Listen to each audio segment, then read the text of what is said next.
Welcome to Business Beyond the Mic, where we join Carli Van Heerden, CEO and founder of We Edit Podcasts. Together, let's uncover the art of podcasting. Hey everyone, and welcome to Business Beyond the Mic. I'm your host, Carli Van Heerden. Today on the show, we have a very special in-person episode, and I welcome back our resident guest, Jennay Horn. Now, for those of you who are just tuning in for the first time today, Jennay is our content director over at We Edit Podcasts and my go-to for all things words. Today, she is joining me to celebrate the month of love, and we dive into all things self-love and some incredible tips for you as a podcaster on your journey and beyond.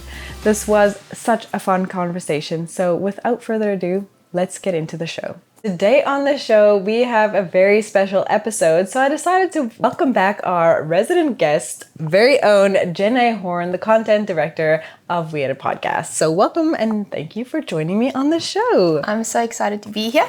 Amazing. So since it's the month of love, February is so special to us, not only because we love celebrating love, but it's also our birthday. We decided we would focus on this special episode just so that we can have a little bit of fun, celebrate what we've done so far, and just, chat about love. And what better way to do that than to share some of our favorite rom-coms. So Jen, what do you have on your list for rom-coms? So my rom-com list is excessively long, but I can list the top ones, and it also depends on the mood that I'm in. Either classics like You've Got Mail or Amelie, or other ones like Music and Lyrics, Leap Year, She's the Man. Oy, Love a good rom-com. Oh, that's a good one. My most quoted movie, for sure. Well, I remember we were chatting the other day and saying, do we prefer rom-coms or just romantic ones? Because I feel like the romantic ones just make you cry. This is true. This is very true. So if we're feeling a bit more melancholy, we'll go straight down romance. Yeah. But rom-coms always keep it light. For me, just one always pops to mind is Love Actually. It covers all the bases. I feel like you are always excited. It's a little bit sad, but yeah, it's great. And then I've got some classic ones on there. You remember Notting Hill? Love Notting Hill. That's a good one. But yeah. Always a winner. And then recently there's been some interesting one, like The Perfect Pairing. Such a winner. Yeah, I think I watched it 3 times. Yeah, I think half the views on that one are probably from me as well. Oh yeah, but anyways, I love a good rom-com. Thanks for sharing. I haven't actually seen Music and Lyrics. It's such an underrated movie. You have to check it out. Hugh Grant, Drew Barrymore, incredible writing. One of my favorites, but seriously underrated. Yeah, no, that's good. I will check it out. Put it on my list. Speaking of lists, Jen is literally the best master of curating podcast lists, and I know that you've got a good one for Month of Love podcast. So what's on that list? So for Valentine's Day on the Podcast Digest, we curated a whole list of all kinds of podcasts for the month of love. Mm-hmm. And there's ones like Dear Sugar, Meet Cute, but my top ones I think are Rom-Com Pods, which does cheesy tropes, but they do it so well. Such a fun listen. There's 3 seasons. Go and binge those. Yeah. And then also classics like Modern Love, and particularly my favorite episode is How Bibliophiles Fall in Love. Aww, and it's just that's so you. It's the perfect episode. Love it. Oh, well, I know that mine would be Nearlyweds because obviously it's hilarious. But yeah, I'd love to check out some of those, and remember to check out the blog to see more of these amazing rom-com things.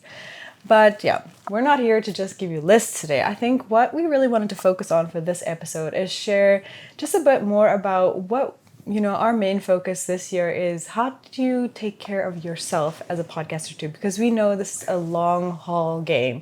And so how can you, do that? Take care of yourself as a podcaster, spend time on things that actually bring you value, make a difference in what you're doing. And yeah, so we just wanted to share that today in this episode.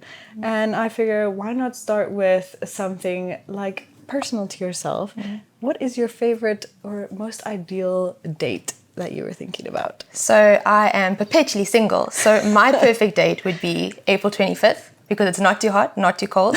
All you need is a light jacket. Okay.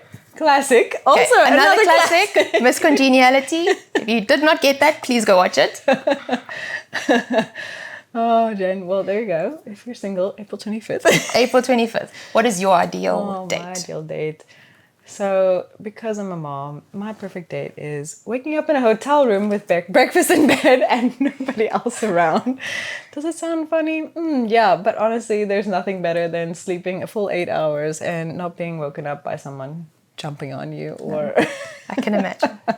So that's my perfect date. Also, breakfast food is the best food. So breakfast in bed, winner. Yeah, breakfast food is the best food. So obviously the month of love, there's a heavy focus on Valentine's Day, but it's also about self-love. So we wanted to kind of pivot, like you said in the beginning, and focus our conversation on ways that we can show ourselves a lot more love.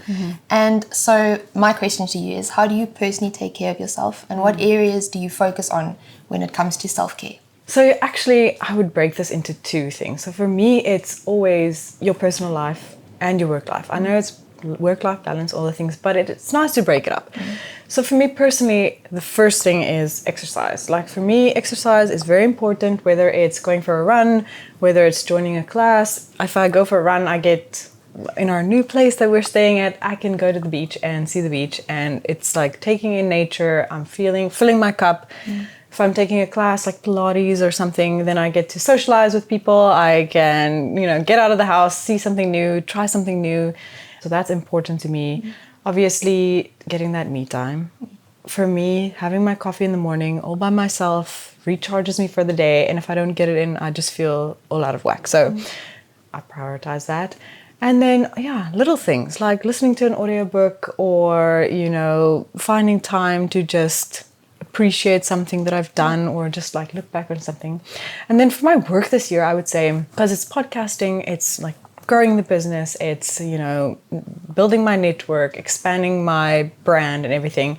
Main thing for me is, especially as a mom, to have to block up my time. I have to say, okay, in this time, I have to sit down and do exactly this. Otherwise, time flies by and then I'm like, what did I actually do? So if I have that scheduled out, blocked off, I know exactly what I need to be spending my time on, then I'm not confused when I get distracted, because distractions are everywhere. And so that's what I do. I think those are the important things for me to try this year. No, I think that's so valuable for people to be able to do. Mine are quite similar. Work and personal, it's kind of knowing where I'm putting my energy and not putting too much energy on stuff that's not urgent, and kind of finding the balance between urgent and important, because otherwise those energy taps are just pouring out and it doesn't need to go there. Personally, for me time, it'll be also reading, audiobooks, or any of those podcasts that we mentioned earlier.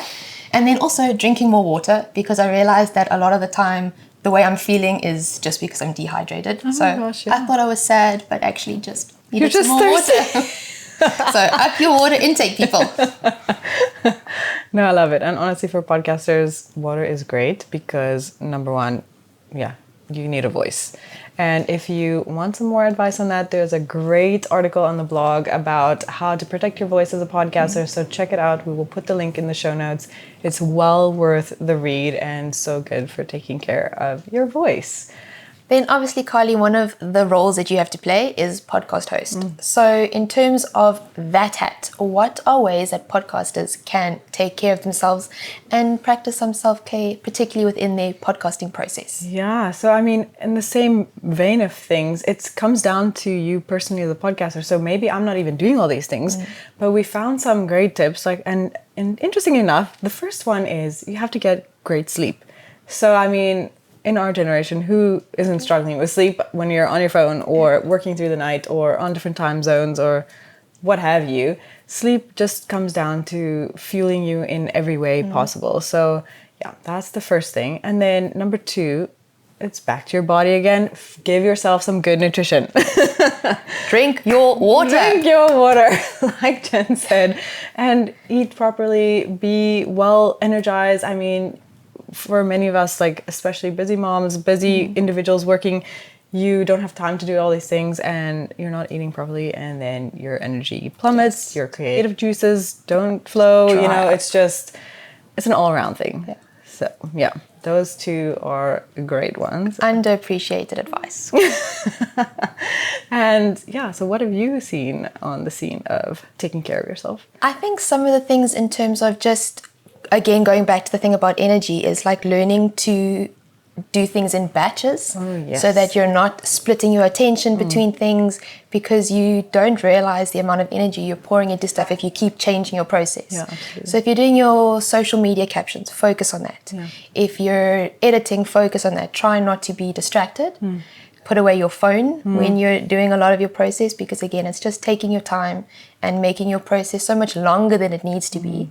And at the end of the day, you're drained and you can't be the podcast host that you want to be just because you're tapped out. Yeah, absolutely. Yeah, and on that note, if you're doing stuff in your personal life, it's going to help you as a podcaster as well. So if you're spending time with your family, your friends, doing things that you actually love, yeah, it'll fuel you creatively. It'll help you even when you're connecting with other people. You get new ideas, you get new inspirations from other people. So yeah, if you're doing those things to give care of yourself in your personal life, it's going to just filter through to the rest of your work, podcast, whatever part of your life that you're talking about too. So, and the other thing is, listen to podcasts for fun. Hey! You got into it for a reason, and sometimes you can forget that when you're so focused on your show. So check out any of the lists that we've put together, but just find the shows that you love to listen to, and remember why you first fell in love with podcasts in the beginning. Yeah, no, that's a great reminder, especially for podcasters. You know, you get into this habit of, okay, now I'm going to get all these things recorded, I'm going to do all these sessions, I'm going to batch record, I'm going to work ahead, and then where's the time to do things that you love and listen to other amazing creators out there doing some great shows. And even, yeah, I'm a sucker for comedy podcasts or just people who are super funny, so that's where I get my fuel, especially because my life is so business focused and you know, marketing, growth, entertainment is what I love. You've got to fill that soul up so that it's can overflow into the things that you care about. Yeah. So.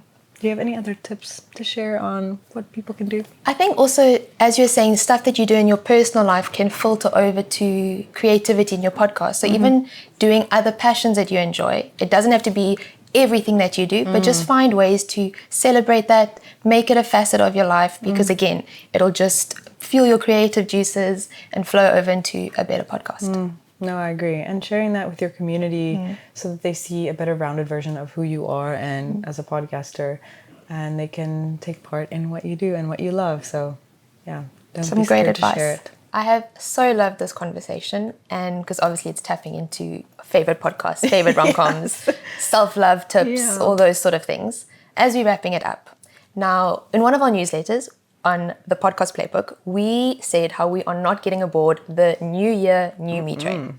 We're not about that. We're about new year, true me, and just about being more ourselves. So what are some new things that you're going to do this year in terms of self-care, self-love, those sort of things? Yes, new year, true me, exactly. And I love these new beginnings because when I look back at the year and I'm reflecting, where can I see the growth? So if you're not doing something new, how can you see growth? How can you find out if there's something more to this? So one of my things for this year is to do something that I actually care about. And by that, I mean, I care about a lot of things. Don't get me wrong. Everything is important, but sometimes there's things that you care about that other people don't. And it doesn't matter. Like, do those things because you, like, if that means you want to go down to the animal shelter and feed a dog every day, do that. It doesn't matter if other people don't want to do it with you or they don't care about it or not care about it. Let's say prioritize it, but just do something that you truly care about outside of, your everyday stuff. So that was the one thing. And then secondly, appreciate your own worth because nobody else can do that for you. So I just think it's so important that realizing, the way that I feel about other people who are doing great things in the space, other podcasters who are amazing, you have to realize your own worth as well. What you're doing is great. You like you always say, the intention is there. So yes, if you have the intention, you're doing everything that you love, you are creating content that is fabulous, realize your own worth, put value on it, and stand behind it. So that's my thing. And I think mine are very, very similar, and it's putting value on what you have to offer. And maybe it doesn't look like what you think it should look like or what everyone else is doing, but what you have to offer is valuable. And for me, it's been quite a big thing this year, trying to place value on that. And even just getting more comfortable in your own skin, being happy with who you are, but particularly your quirks and the things that make you you. Yeah. Learning to love those, learning to appreciate those, and loving that they make me me. So that's kind of my New Year true me train that I'm on this year. Hey, but honestly though, it's been the best thing to see us developing our chemistry together as hosts, and just having Jen on the show has been fun for me too, expanding and, like I said, doing those new things, putting value on what we're putting out, and just connecting with other podcasters through this and having fun, doing things that are fun. So yeah, I love it. It's been great. No, it's been really good. And also just, I think a lot of people are feeling that and feeling like what can they do to have a better year or improve their year. And I think a lot of it is within us. Like you said, no one else can give you the worth that you put on yourself. Yeah, you've got to get it for yourself. You've got to be intentional about doing that. So this has been such a fun experience. Yeah. Do you have any other parting advice for podcasters out there to, make sure they can stick it out in the long haul? I think the best thing, like we even said on maybe a previous interview, is that you can't pour from an empty cup. So it's so important to do these things that build yourself up. Yep. People maybe think it's extras that you do when you've got time, and it's actually not, because you need to be able to fill up your soul, do the stuff that empowers you and energizes you to do the things that you love. You love your podcast, you love your podcast community. Yeah. So in order to serve them well, you've got to fill yourself up. Yeah, absolutely. Well, Jen, it's been so great to have you on the show, and our very first live in-person interview for Business Beyond the Mic. And I just love that we were able to talk about love and just celebrate this month and, give everybody the best advice that we can from what we've learned, from the experiences that we've had, and from all the incredible guests that have been on the show and shared, their tips and tricks and things that they do to prepare themselves. So if you've missed any of those, go back, listen through some of the amazing guests that we've had on and what they share to help other podcasters, because that's what we're here to do. We're here to help people on their podcasting journey and just make it fun and make it enjoyable. And so thank you so much for joining us today, and we will see you next time.